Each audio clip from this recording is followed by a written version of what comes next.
Chapter 8 is all about vector-based tools, and what I've got here is a pen tool. Pen tools can create a few things. We can create paths. Now what I'm doing is I'm just clicking and creating these things called corner points. Now if I also, it's just a plain old vanilla click, just click, click, click. But if I do a click and drag, what happens is I create these things called curve points. And you can see that when I pull these things out like this, we can start to create some pretty cool curves.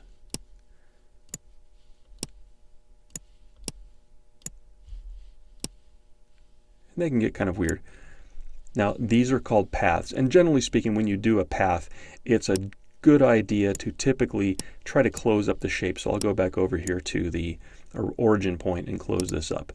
Now what this is a hollow shape, and it doesn't have any color attached to it. You'll notice that nothing's changed over here in the background. But what did happen was a thing called a work path that's over here in the paths.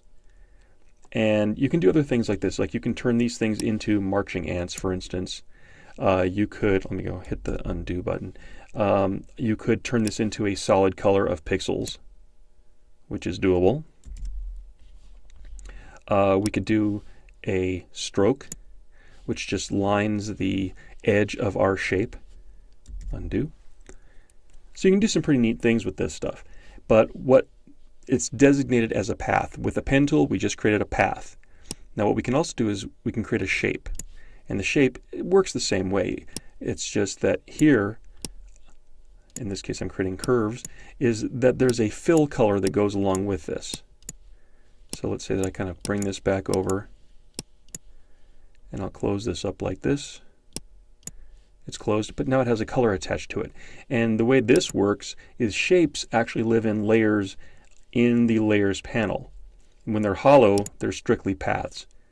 When they're shape layers, they live in the layers, but they also have kind of a representation in the paths. And it's only because they behave the same way. Okay? And by the way, these kinds of shapes here, rectangles, rounded rectangles, ellipses, polygons, etc., these all are, they use the same rules as the pen-based shapes. So I can create a shape, which is of course a filled color. By the way, you can change that also. I can try out some other color there.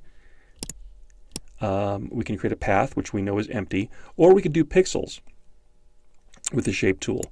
And we'll get into this, but of course, in this case, we need to be on a pixel-based layer. This thing here, because you can see that little icon there, that represents that it's a vector-based shape.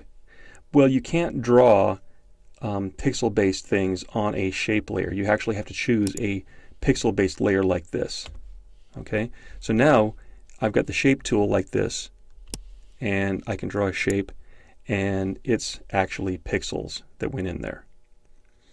Now what I wanted to do was to run through and show you the different tools that live here. The pen tool, the freeform pen tool, add anchor points, delete anchor points, and the convert point tool, and see how these rules work, so that I can prepare you a little bit more for Chapter 8, because Chapter 8 is kind of big. Let's go ahead and do that to the next movie.